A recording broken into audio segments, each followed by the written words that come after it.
कभी कभार ना आपको सिर्फ अपनी औरत को ये कहना होता है कि ये घर तुम्हारा ही तो है, और आप देखेंगे half of your problem will be solved.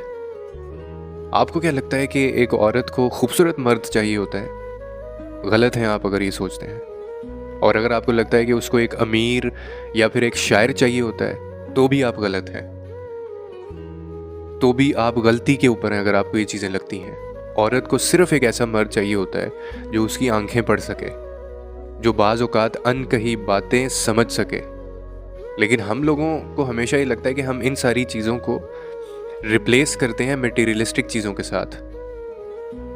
आप मुझे वैसे ही एक बात बताएं, इस मर्द औरत से हट के एक मुझे बात बताएं, एक ऐसे इंसानों के साथ जो जज्बे का, जो एहसासात हमारे होते हैं, जो जज्बा होता है, कभी जज्बे की और एहसास की जगह कोई आज तक ले पाया है? कोई भी चीज़ दुनिया की आप लाखों करोड़ों अरबों रुपए ला के रख दें,